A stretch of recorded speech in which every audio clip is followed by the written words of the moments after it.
इधर शिमला से कांग्रेस ने प्रेस कॉन्फ्रेंस की और चुनावों को लेकर ये प्रेस कॉन्फ्रेंस बेहद महत्वपूर्ण। कांग्रेस मुख्यालय राजीव भवन में ये प्रेस कॉन्फ्रेंस की गई है। मुख्यमंत्री सुखविंदर सिंह सुक्खू खासतौर पर मौजूद रखे, कांग्रेस प्रदेश अध्यक्ष प्रतिभा सिंह मौजूद रखी गए, डिप्टी सीएम मुकेश अग्निहोत्री मौजूद रखे गए।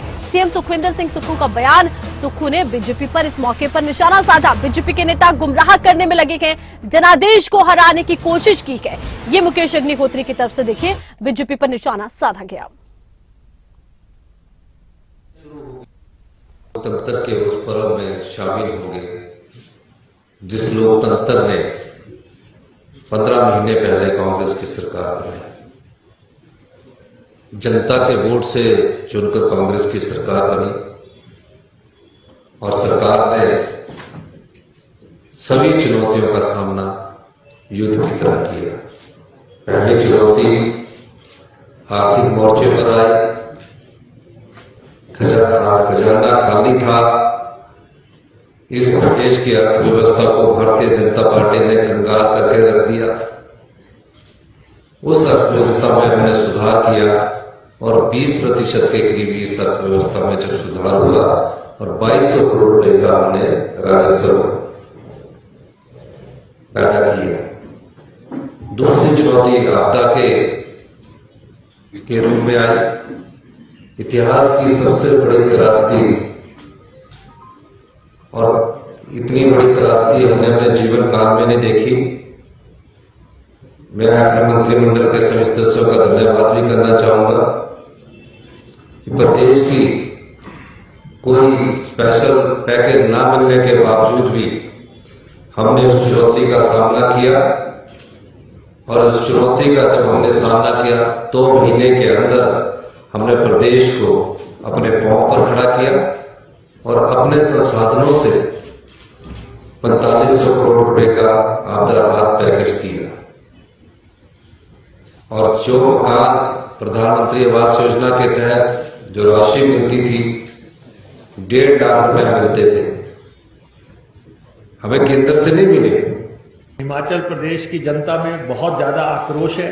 हम फील्ड से आ रहे हैं, फील्ड में लोगों में बहुत ज्यादा आक्रोश है भारतीय जनता पार्टी के।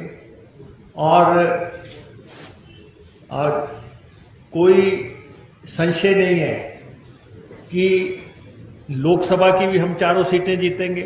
लोकसभा का चौका लगेगा। हमने 2 सीटें घोषित की हैं अब तक और दोनों उम्मीदवार घोषित होने के बाद भारतीय जनता पार्टी का सांस सूखने लगा है। मंडी में जो हमने कैंडिडेट दिए हैं, हमारे PWD minister, urban development minister Vikramaditya Singh ji, और उसके बाद शिमला से हमने सुल्तानपुरी जी को, विनोद सुल्तानपुरी जी को उम्मीदवार बनाया है। ये दोनों उम्मीदवार घोषित होने के बाद भारतीय जनता पार्टी के कैंप में ये चल रहा है कि हम अपनी टिकटें बदलें, हम अपने उम्मीदवारों को बदलें। और उनको समझ आने लग पड़ा है कि जिस तरीके से उन्होंने कैंडिडेट्स दिए हैं, हमारे कैंडिडेट उनसे बहुत ऊपर हैं।